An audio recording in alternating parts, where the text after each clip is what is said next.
Okay, so in this video, let's understand the different distance measures that we have and that we most frequently use in data science.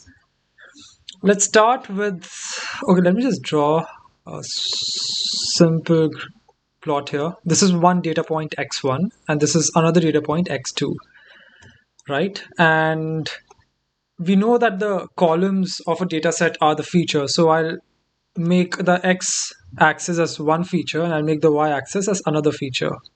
This is feature 1 and that is feature 2. So if I try to find, so this is a 2D data set, okay? There are only two dimensions in this data set, so each data point has two dimensions. So if I want to find the distance between these two data points, the distance is basically the shortest uh, line that you can draw from one point to another. Now, to find the distance between these 2 points, there's one very common technique that's used almost everywhere. You would have come across it in coordinate geometry, right? It's called the Euclidean distance. Euclidean distance. So how do you measure the Euclidean distance? It's very simple.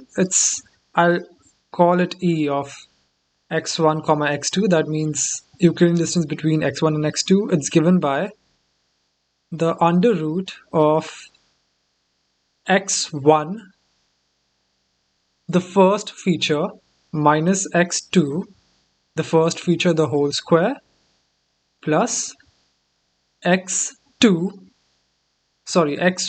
which is the first data point, second feature, minus x2, and the second feature, the whole square. Okay? So you need to be very careful about the features over here.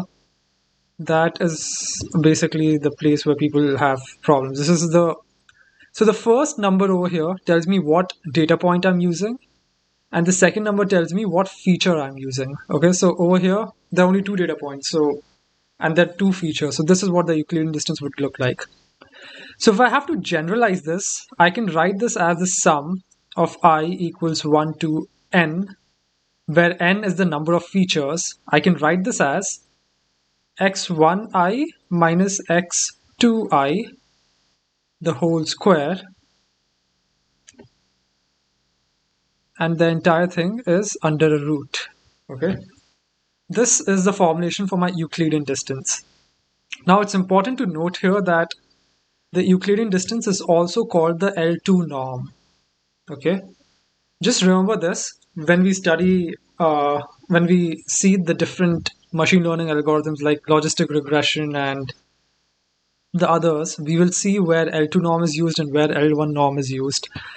So similarly, like you have the L1 norm, L2 norm, which is the Euclidean distance, there is something called the Manhattan distance. Okay,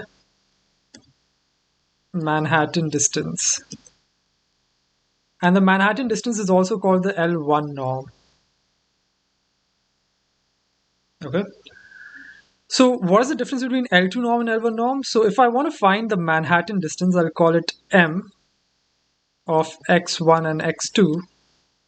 I basically take the absolute value of x1, x11 minus x21 plus x12 minus x22. Okay, it's important to note here that I take the absolute value. So if I have to generalize this again, I would write it as I equals 1 to n.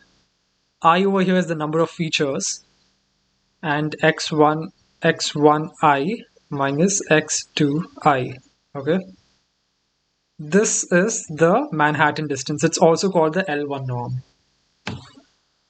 So now let's learn something called the Minkowski distance. Minkowski distance. This is also known as the P norm. Okay. So the P norm is basically a very generalized idea, and you can generalize the P norm into the Manhattan distance and the Minkowski distance.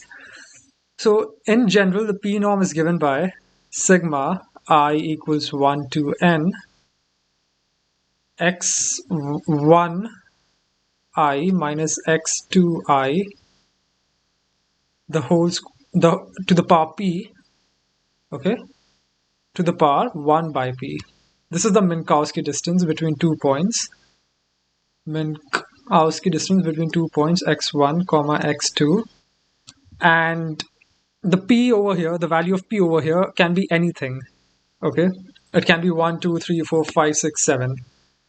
So this is the Minkowski distance. It's also called the p norm. So it's very easy to observe over here that if you substitute the value of p equal to 2, you get the Euclidean distance.